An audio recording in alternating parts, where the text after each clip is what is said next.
Fundamental analysis. नाम सुनकर थोड़ा मुश्किल लगता है ना? पर चिंता मत कीजिए, आज हम इसे बिल्कुल आसान बनाने वाले हैं ताकि हर कोई इसे समझ सके। जब भी कोई शेयर मार्केट में आता है, सबसे बड़ा सवाल यही होता है, कौन सा शेयर खरीदें? और उससे भी जरूरी, आखिर क्यों खरीदें? फंडामेंटल एनालिसिस बस इसी क्यों का जवाब ढूंढने में हमारी मदद करता है। सोचिए जरा, एनालिसिस कोई नई चीज नहीं है, हम सब ये रोज करते हैं। सबसे अच्छा समोसा कहाँ मिलता है, कौन सा मोबाइल फोन लेना चाहिए, ये सब क्या है? एनालिसिस ही तो है। बस यही लॉजिक जब हम शेयरों पर लगाते हैं तो उसे स्टॉक एनालिसिस कहते हैं। तो चलिए, सबसे पहले और सबसे जरूरी कॉन्सेप्ट को समझते हैं। किसी शेयर की असली कीमत क्या होती है? देखिए, प्रॉफिट बनाने का एक ही सीधा साधा नियम है।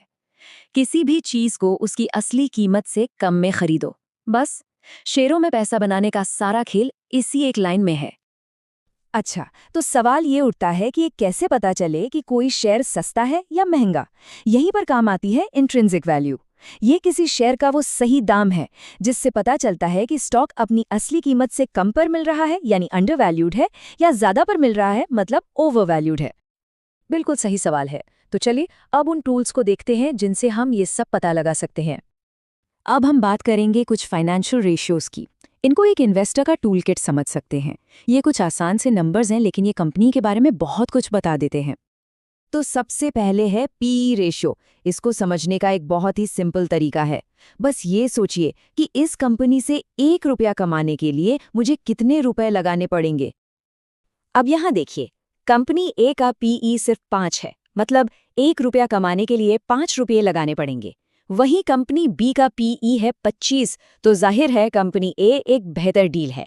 एक मोटा मोटा नियम यह है कि 20 से कम का पीई अच्छा माना जाता है। पर एक बात हमेशा याद रखनी है, किसी कंपनी के पीई को हमेशा उसकी इंडस्ट्री की दूसरी कंपनियों से कंपेयर करना चाहिए। पीई तो ठीक है, पर सोचिए अगर कल को कंपनी ही बंद हो जाए तो तब हमारे लगाए हुए पैसों का क्या होगा? इसी सवाल का जवाब हमें अगले रेशियो में मिलेगा। तो अब आता है पीबी रेशियो, यानी price to book. Book value का मतलब है कि अगर कंपनी आज अपना सारा सामान बेच दे और सारे कर्ज चुका दे तो शेयर होल्डर्स के हाथ में कितना पैसा आएगा।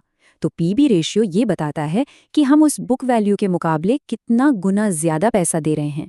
आमतौर पर 2 से कम का पीबी रेशियो अच्छा माना जाता है। अब देखते हैं डेट टू इक्विटी रेशियो। जैसा नाम से ही पता चल रहा है, ये देखता है कि कंपनी अपने खर्चों के लिए उधार के पैसे पर कितना निर्भर है। सीधी सी बात है, जितना कम कर्ज उतना कम रिस्क। खासकर नए इन्वेस्टर्स के लिए तो ये बहुत जरूरी है। तो अब तक हमने नंबर्स की बात की, लेकिन अब थोड़ा बड़ा सोचते हैं और कंपनी की ओवरऑल हेल्थ को देखते हैं। अच्छा, ये चार्ट बहुत कुछ कहता है। देखिए, जब कंपनी के फाउंडर्स यानी प्रमोटर्स और बड़े-बड़े इंस्टीट्यूशनल इन्वेस्टर्स के पास ज़्यादा हिस्सेदारी होती है, तो ये एक बहुत अच्छा साइन है। क्यों? क्योंकि इन लोगों को कंपनी की अंदर की बातें पता होती हैं। अगर वो अपना पैसा लगा रहे हैं, तो मतलब उन्हें कंपनी के भविष्य पर पूरा भरोसा है। किसी भी अच्छी कंपनी की पहचान क्या है? ग्रोथ, और वो भी लगातार। जैसा कि इस चार्ट में दिख रहा है, एक हेल्दी कंपनी की सेल्स यानी रेवेन्यू और उसका मुनाफा यानी प्रॉफिट साल दर साल बढ़ना चाहिए। ये दिखाता है कि कंपनी सही रास्ते पर है। चलिए, बहुत थ्योरी हो गई। अब इन सारी चीज़ों को एक रियल लाइफ एग्जाम्पल के साथ प्रैक्टिकल करके देखते हैं। तो ये है हमारी 6 पॉइंट चेकलिस्ट। ये वो 6 सवाल हैं जो किसी भी शेयर को खरीदने से पहले खुद से पूछने हैं। क्या शेयर अंडरवैल्यूड है? P/PB और डेट टू इक्विटी रेशियो कम है? शेयर होल्डिंग मजबूत है? और क्या कंपनी ग्रो कर रही है? चलिए, अब एक कंपनी को इस चेकलिस्ट पर परखते हैं।